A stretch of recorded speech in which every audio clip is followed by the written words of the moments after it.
Hi, I'm Sean Emerson, and welcome to Men Living's The Big Question.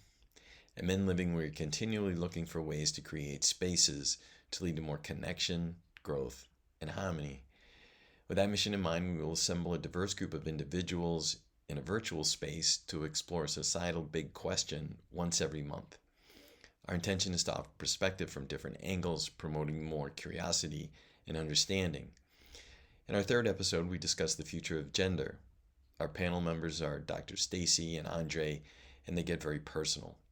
Dr. Stacee shares her story of gender transition and her perspective on gender past, present, and future, while Andre reveals his ongoing exploration of the topic. I think you'll find it to be honest, authentic, and vulnerable. A good one. Here's episode 3 of The Big Question. So, um, so we're talking about the future of gender, and it's a big question, and there are a lot of aspects of it that we're going to explore this evening. Maybe a good place to start is with some definitions, and I'll just tell you what I grabbed as a starting point: the definitions between sex and gender, because often people will conflate the two. Sex is a person's physical characteristics at birth.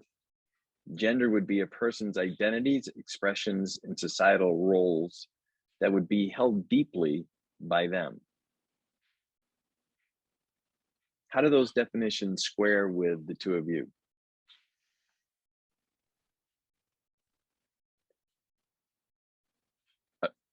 Stacee, you're on mute. Yeah, I am. Sorry about that. Okay. I think it feels pretty enduring for me, except, the one thing about the idea of sex being just a birth assignment, that's true, that we do have what we have taught and thought of as a birth assigned gender.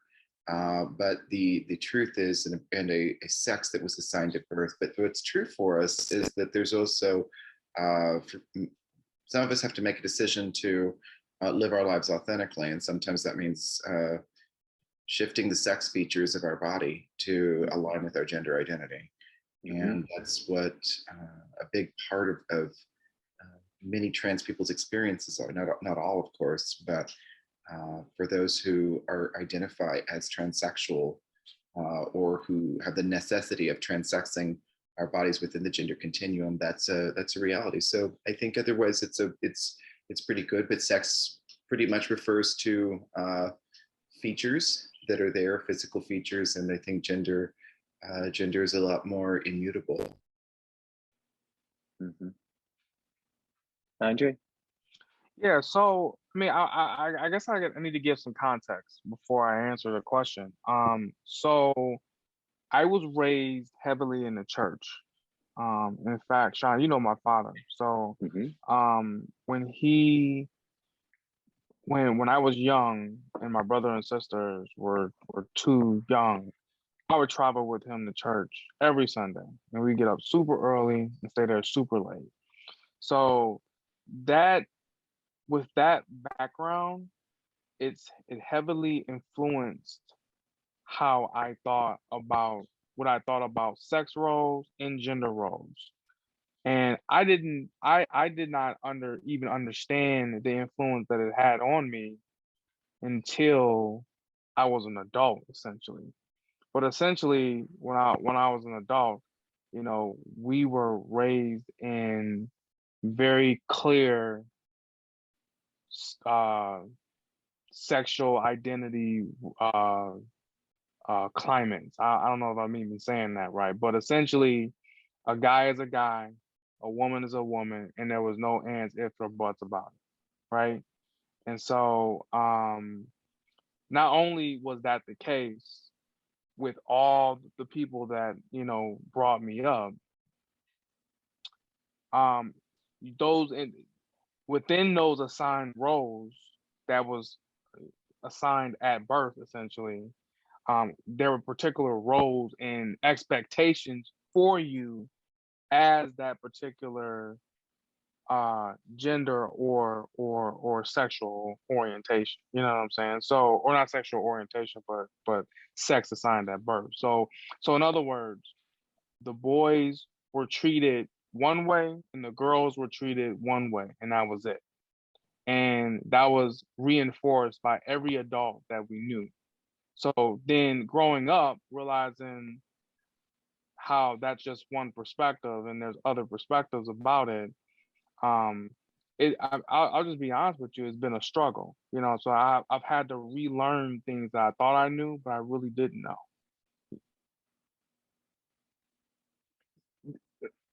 You're going to leave it at that?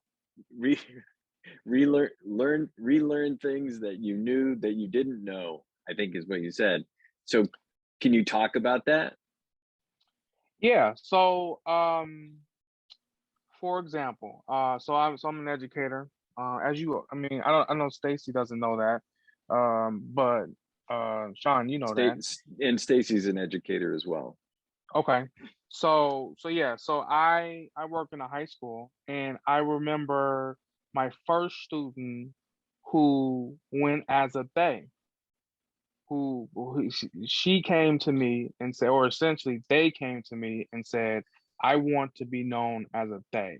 And I remember, and this was maybe 12 years ago, but I remember being, number one, confused about that, and number two, almost unable to even comprehend what that meant and what that looked like. And that was the first time I had ever gotten even an orientation to the concept of individuals going by a they and not by a she or a he. I wasn't trained in that in my master's program. I didn't have any people around me that had a similar or even told me about that. You know, the first time I was introduced to that was on the job. And so as a practitioner and a person that wants to include all my kids, like I had to figure out how to relearn that, because for me at first it was like, well, this is just a one person type thing. This isn't an everybody type thing. This is just one person that just kind of made this up. You know what I'm saying? So now I think about that, you know, I look at how far I've come now, but I mean, back then it was a foreign object to me. You know, I had no orientation about that, and I never had any family members or anything like that um, introduce me to that concept. And in fact, if I were to probably talk to some of the family members that I still do talk to about that concept, I would imagine that they would probably be as confused as I was back then. Did I answer that question, Sean? So how are you doing today?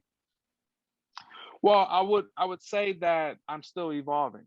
You know, I'm still learning. I know a lot more than I know now, but I still um, I still have a long way to go, because to me, I haven't received a proper orientation. When I say a proper orientation, I mean that, I work with students that are in this position, but I haven't really had anybody in my personal life in that position.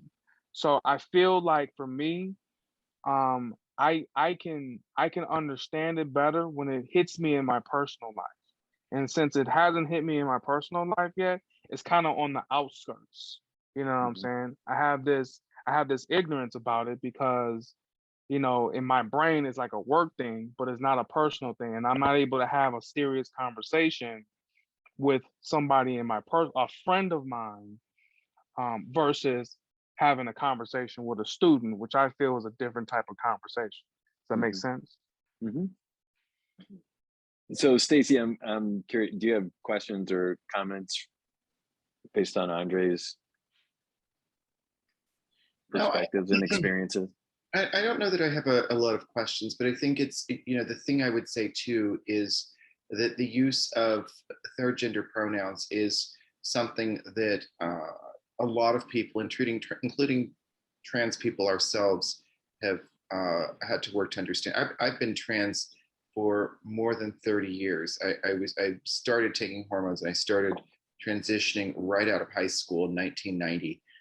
So it was a vastly different time, and I didn't ever claim a gender non-conforming or gender non-binary identity, and I didn't know anybody at the time who was. I don't. I don't think that that language was quite as developed as it is today. We weren't even really using the term transgender outside of academic circles. This existed, you know, this came out around 1990 is when that language came, but it wasn't anything that had reached the streets yet, and that's really where my own identity development happened. I was a kid that was clearly gender nonconforming, growing up in San Antonio and trying to find my own way, and I identified for a period as gay.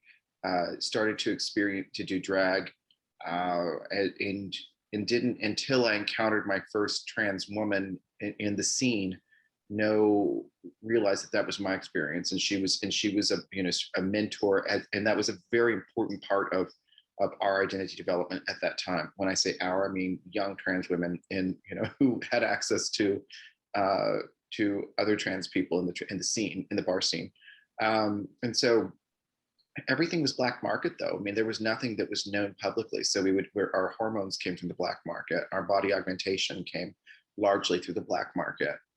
We would smuggle these things from Mexico, and that because that was what was accessible to us. So, but at the time though, and I think this was going to be a ongoing part of an experience when somebody began identifying, and it was still very binary. So I, for example, when I claimed my trans identity, I began using female pronouns and chose my name Stacee, and that's what I wanted and needed to be called in my life. That's how I wanted to be known, and everybody else I knew in my life who was trans had a similar experience, whether they were males to females who also lived as women and named themselves female names, or if they were trans men, if they were female to male.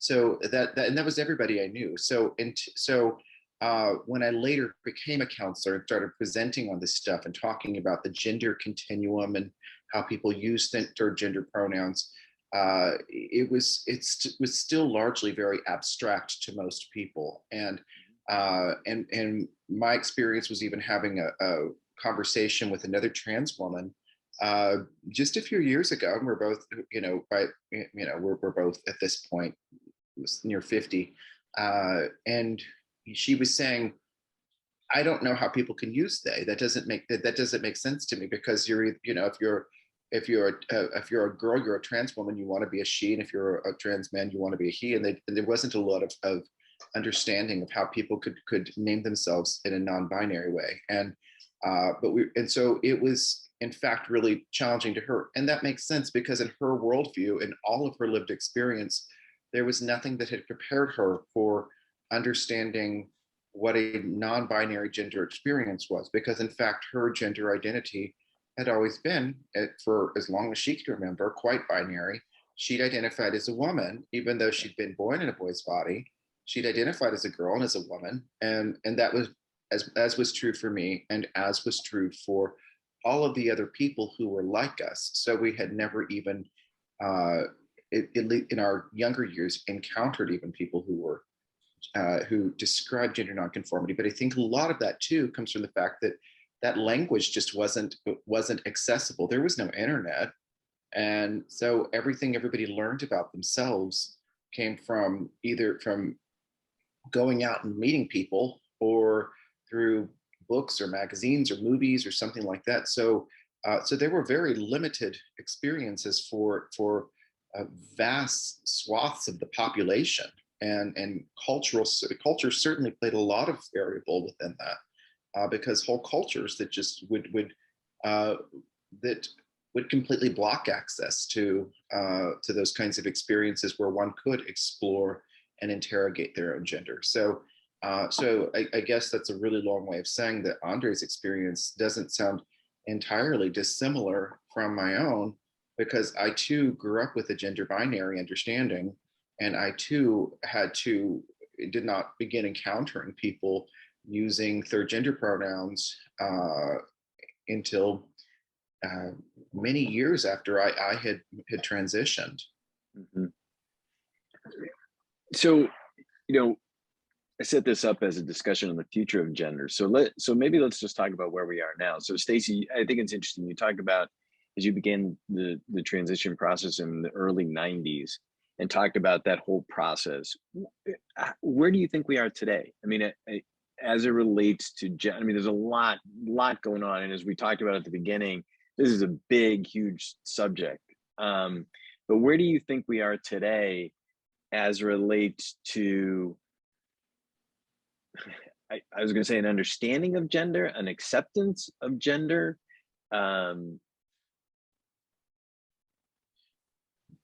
Where I think we are today is in a place where there's greater visibility, and with greater visibility means that there are more people who are able to say, hey, that's me, and who are able to then articulate what that me looks like using the language that they have, or that they can craft themselves. And as we become more visible, there is also a significant force against us, because in the past there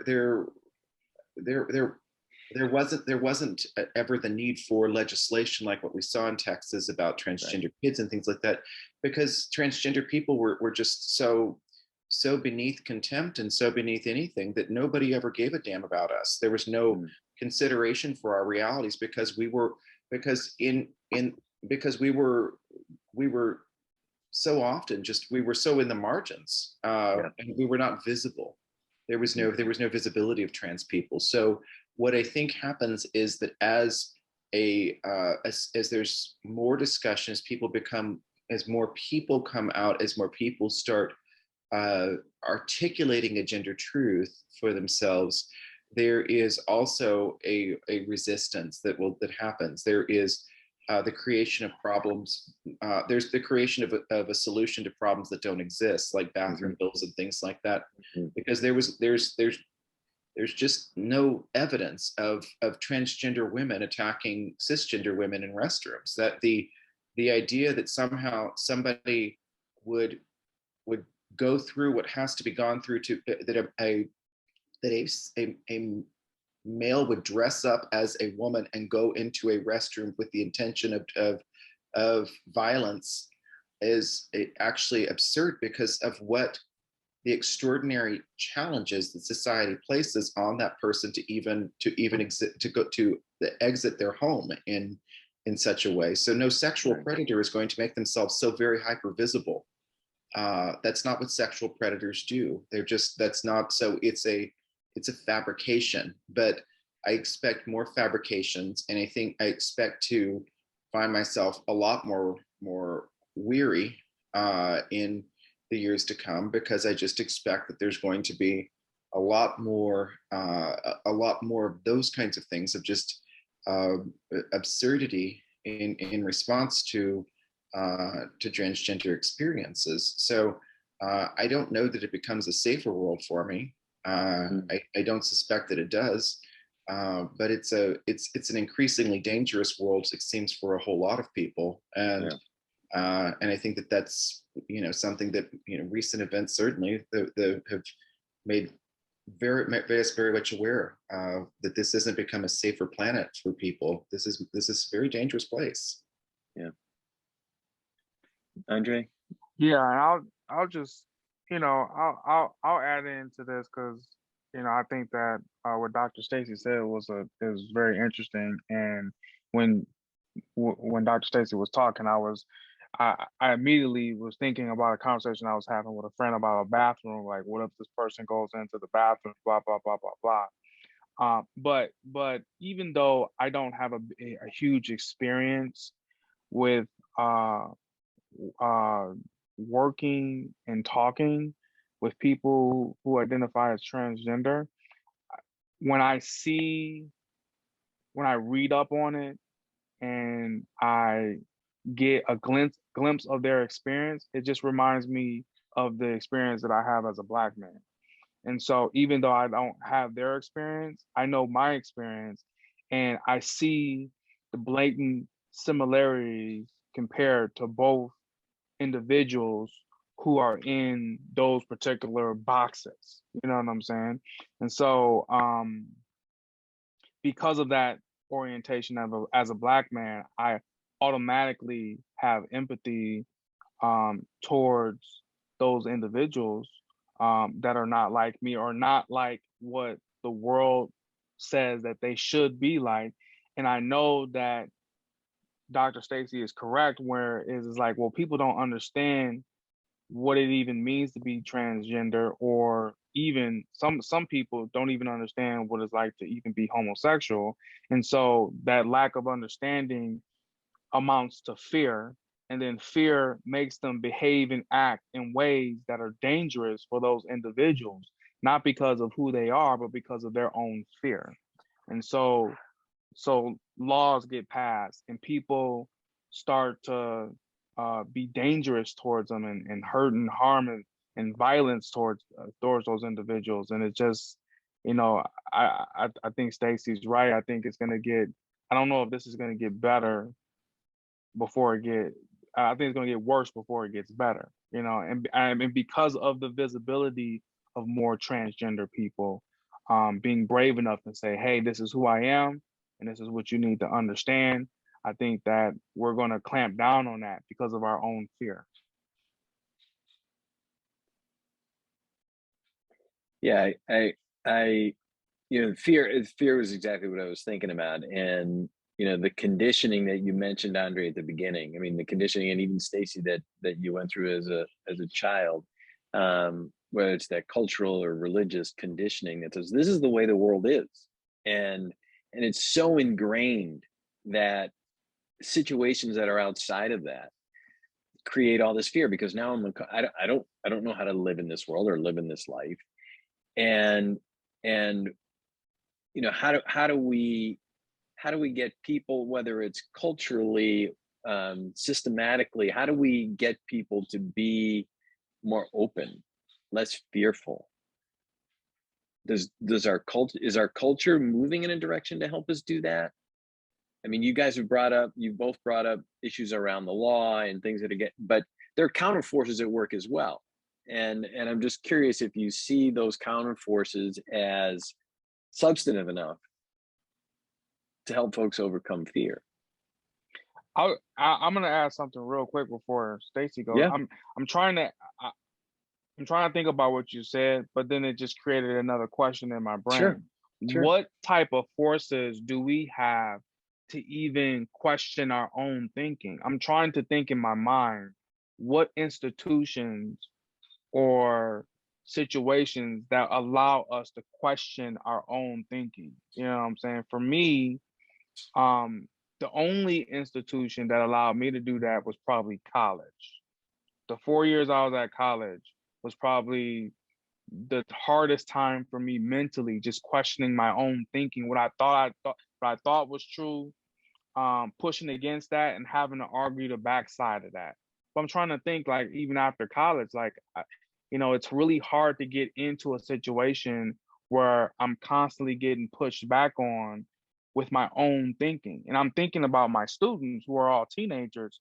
I mean, you know, we talked about this the last time. I mean, I'm trying to think of a situation where even they are in a situation where they can question their own thinking and use some critical thinking to think for themselves. I can't really think of much a teenager could do to be put in a situation like that unless they were willing to do that themselves.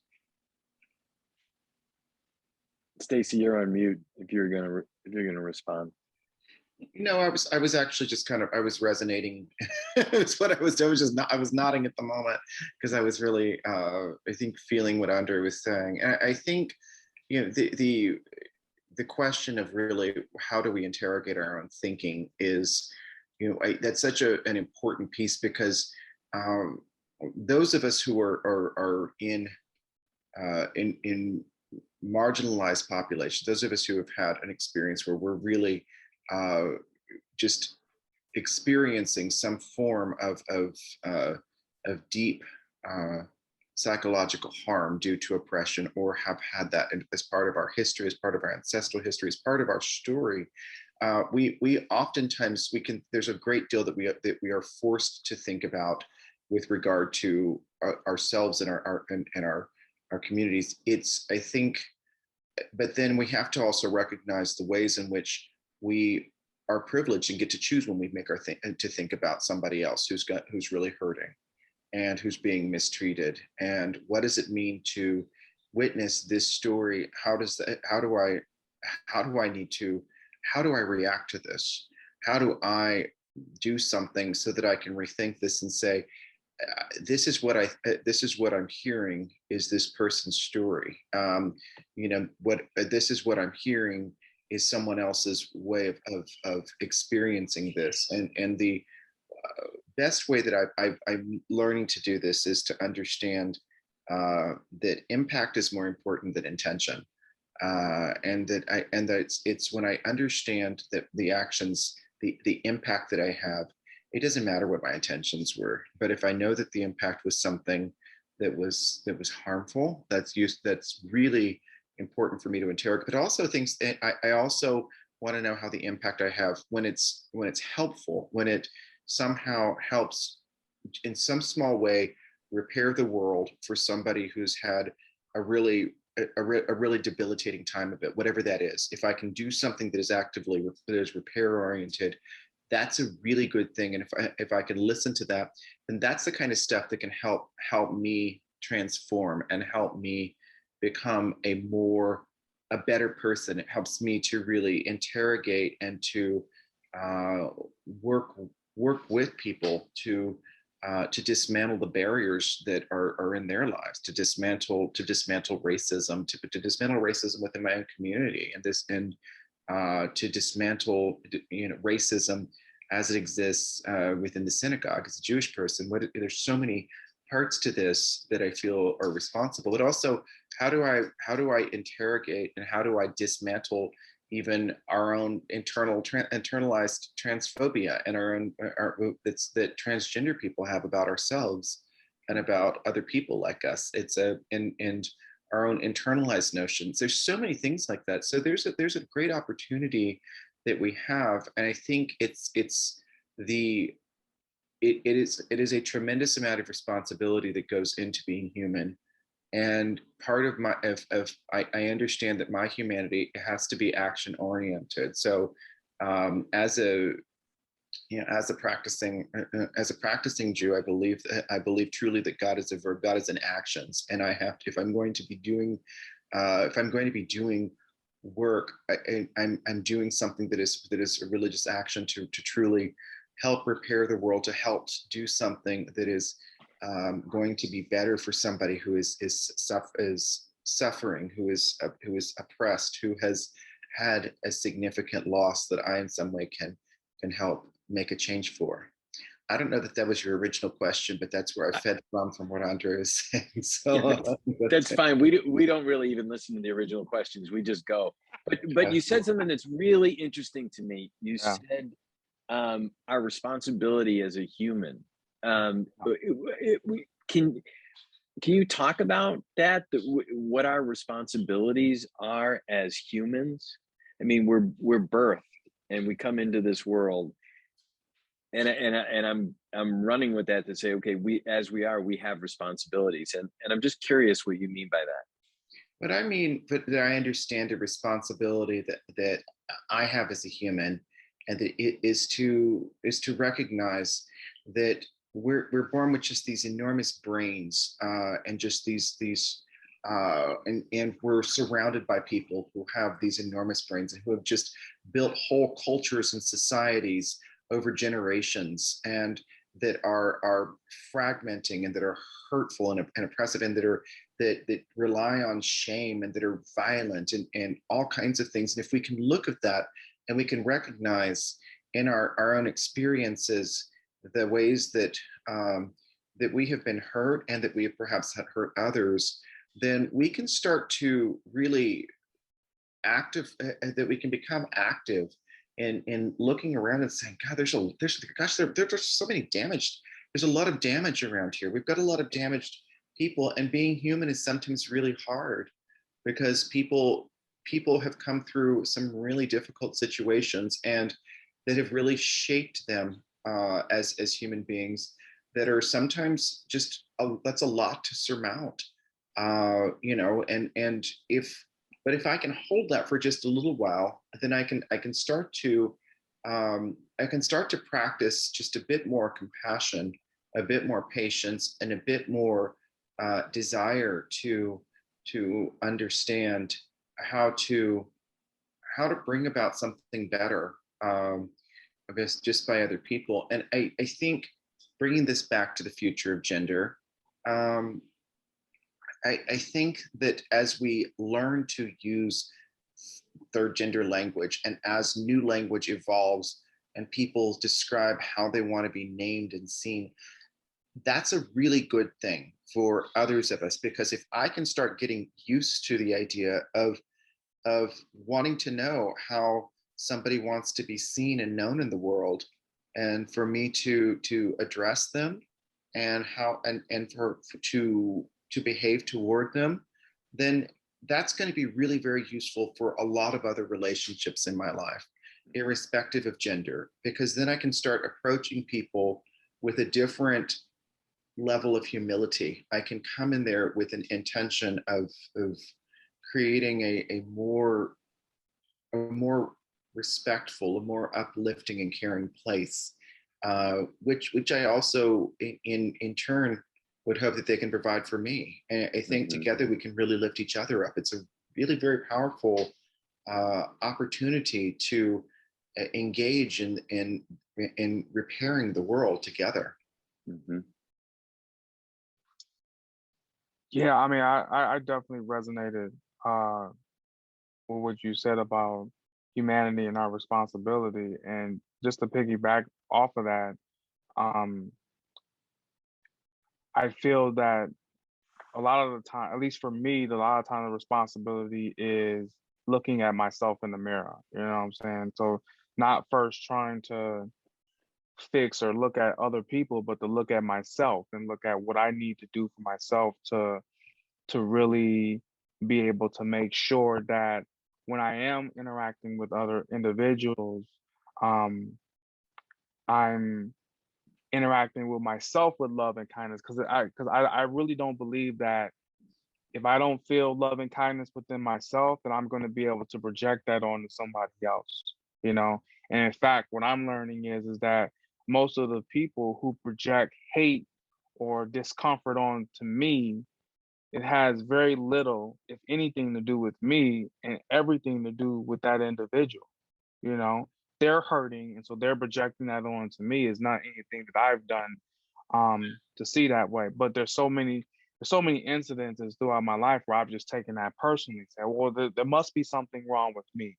There must be the reason why this person is projecting all this vomit onto me. So then I look at myself as bad, and then what I do is I gather that all in, and then I kind of spew it on to other people who don't deserve it. So I think what Stacey is talking about is absolutely correct, because I've done that in the positive and in the negative. But I know now at least that if I can really look at myself in the mirror and focus on leading that thing that I can control, my humanity, my body, my character, and all that stuff, then maybe when I interact with people, it's going to show in that. So and one last thing, I think Stacey brings up a good point about this one element being able to kind of practice that. Let's practice this with um um, our our communities of transgender people and gay and lesbian people. Not that we're just going to focus on those individuals, but if I can really look into that and practice with that community, that's going to impact other areas in my life that have nothing to do with that. And so I really like how you said that, because I think that that's been true with me. Anytime that I open my mind to certain things, it's really opened my mind to other things that I wasn't really expecting that to happen. So I think sometimes, Stacey, these big brains that you talk about that we get as humans make things a lot more complex than they need to be. Um, but I'm curious. You both work with younger people, and you know how your impressions of how they see this issue of gender. And as we talk about change in the future, are they gonna be the change? I mean, are they gonna help drive what we're talking about? Certainly, there's personal responsibility, which you both talked about, and old people like me, looking inside and evolving at some point, even as we age. But these young people, are they gonna drive the change that we need for more openness, more acceptance? I'll let you start us, Andre. Well, um I think it just depends on how we lead them. I mean, right now, my interaction with young people is they're watching us.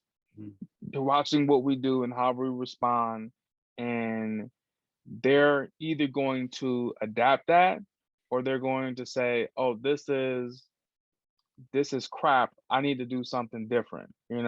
I think both happens with kids. Like they will adapt the things that they think is going to work for them, and they will reject the things that will not work for them. What I've seen in my school, and again, this is just my own community of 3,000 kids, is because of their own experience. Um, they they are more or less more accepting of all types of different people. And I think that that has to do with a lot of my students. They're poor students, so they don't have a lot of money, and I think that orientation allows them to be more accepting of people who are, for a lack of a better term, outcast. I see that with my students. However, I also think that the media is a powerful influence, and our music is a powerful influence, and when that plays a part into that, and it goes against loving people, I think that that could also have a negative influence and influence them in a different direction.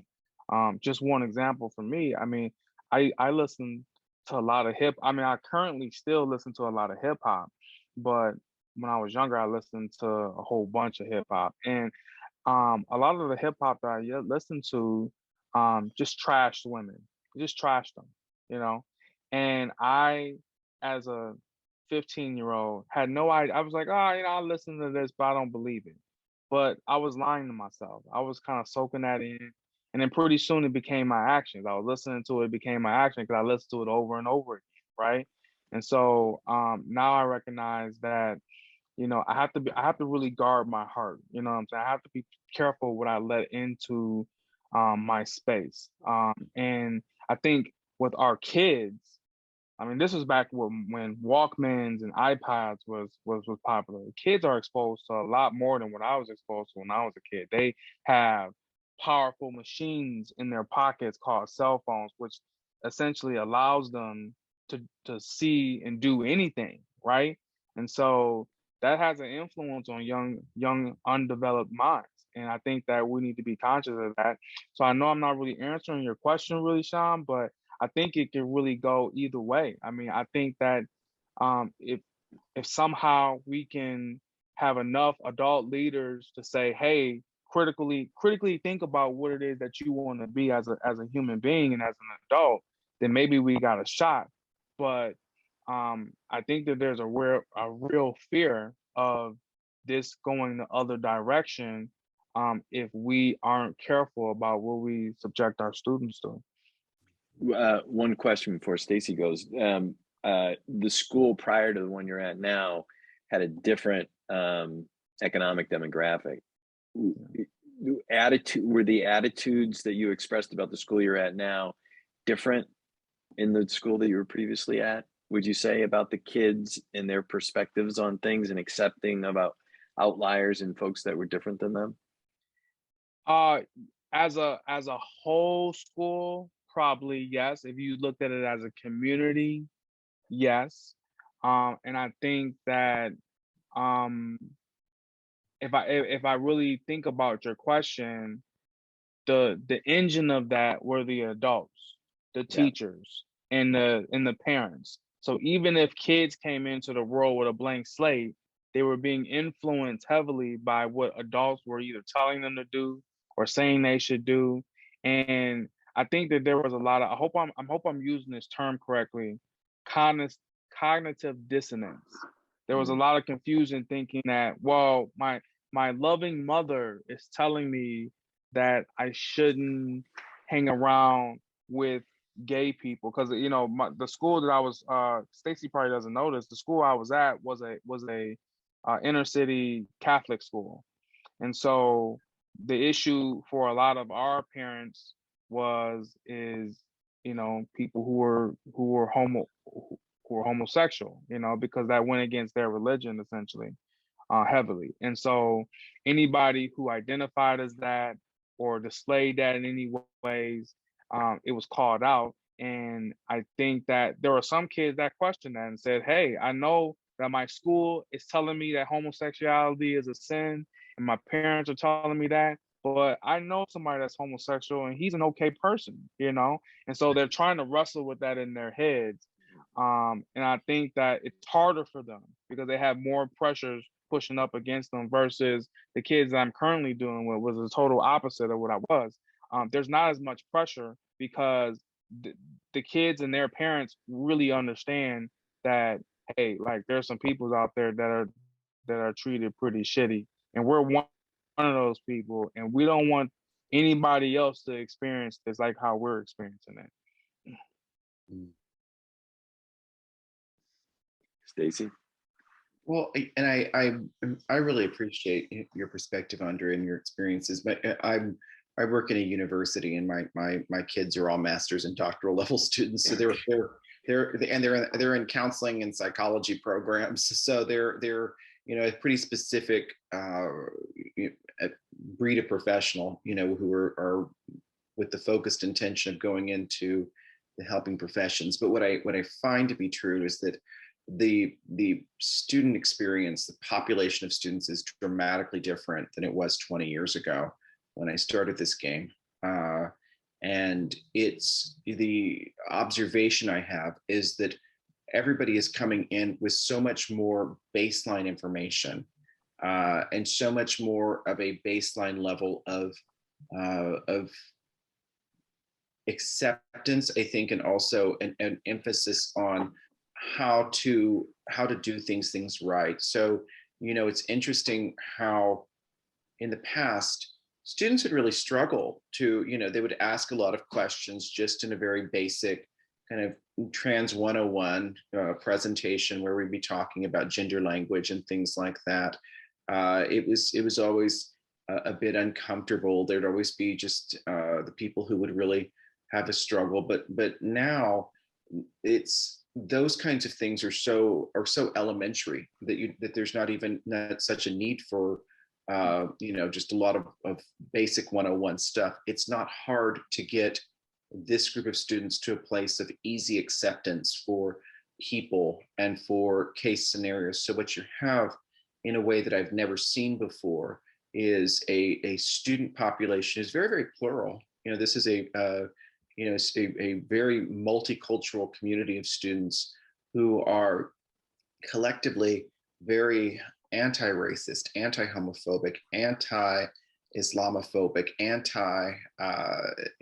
anti-transphobic, anti-Semitic. I mean, there's so many things that I noticed that everybody makes up there. I can't say everybody, that would be a sweeping generalization, but my observation is that the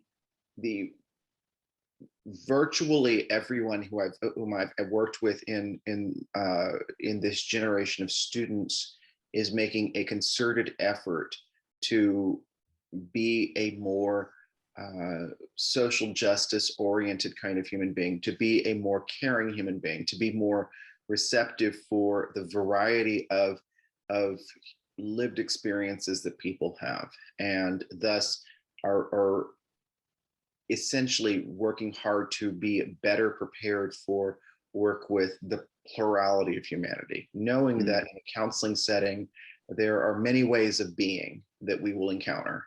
To know that there are just many different ways that people live and have lived, in many, many ways that people live their cultural identities and express this, and many belief systems and many ways of just moving about the world physically, neurologically, and these students are really working are so much better. They come in with just native skills in doing this stuff that I think has come from growing up in the internet age, and in being engaged with people who are in schools like the one it sounds like that Andre's in right now, and that just are they're just more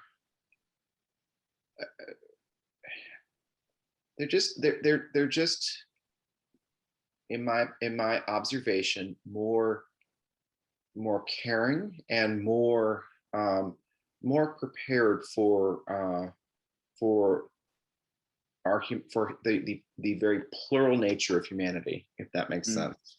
Mm. I'm catching myself a little bit, because my question is the population of students that you're talking about, Stacee, and I'm going to ask, more men or more women? And here we are talking about gender, and gender being binary or not binary, but I asked the question because data shows that college students right now are 60% women, 40% men, that men are kind of checking out in some level. So I'm curious about in the master's and doctoral students that you're seeing, what the gender breakdown may look like. That depends a lot on the program, because, for instance, in our sports psychology program it's both. It seems like it's a good mix. It's I think tradition. It's always attracted a lot of men, but there are a lot of women too. And I don't teach exclusively sports psychology, so I don't know what that. But my observation of the student population is that it's pretty 50-50. You know, and that makes sense because of sports psychology, that it would, you know, what attracts is people who were once athletes themselves, and you know, that's who they want to work with. In the counseling programs, it tends to be pretty heavily female, always has, and that's true of social work. You know, in psychology, you know, it's you know, it looks, you know, it can start becoming a little bit more male, but it's a quite female dominated profession, the counseling and social work, most certainly.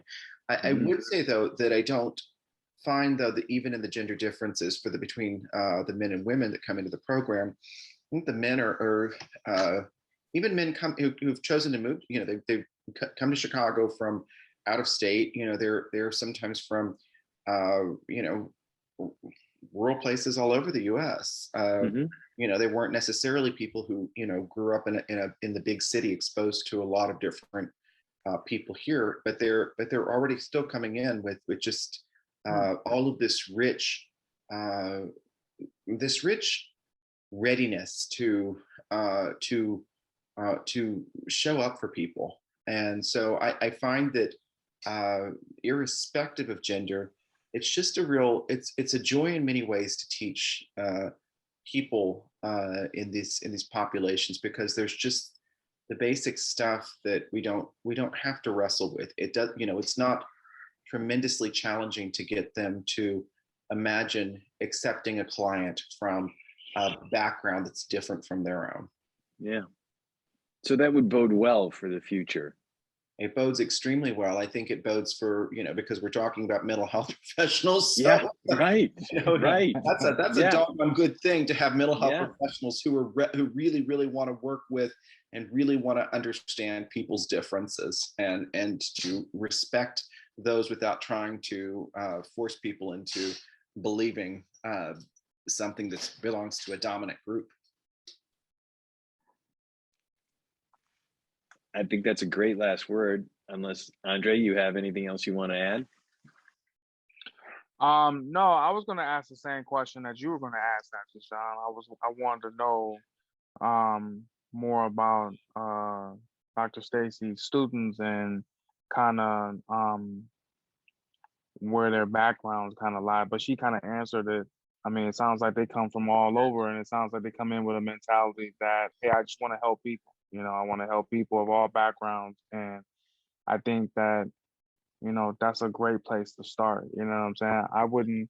I wouldn't say that, you know, I'm a perfect person or anything like that, but I think I get very big joy of helping people. So I just start there, you know, and that has never steered me in a wrong direction. The kids that I work with or the people that I interact with, they know that I have their best interests at heart. And I think even if I make a mistake, the mistake is always uh, forgiven because they know that I'm trying to help them. So that's why I like being a counselor, even though I'm a school counselor working with high schools. I mean, that's just the joy of my job. So, but no, I really appreciate the insights. You're one of those people that are getting those students that are coming to Stacee ready to be in a place where they're already ready to go. So Yeah, yeah, and in education, yeah, I mean, education, like how, you know, in my fit where I'm at, I mean, it's dominated by women, and I think that my bias is that women have they're further along in the game than the men are that I've seen, you know, just like in my personal life. But there are men that are coming to it. But I mean, a lot of the inclusiveness that I've learned in my life all came from many women in my life. So if the men could, you know, grow in numbers and step up, I think we'd be in an even better place. But I think right now, for at least from what I see, women are carrying the load a lot heavier than the men are. So did you want to comment on that, Stacee? No, I wouldn't disagree. Yeah.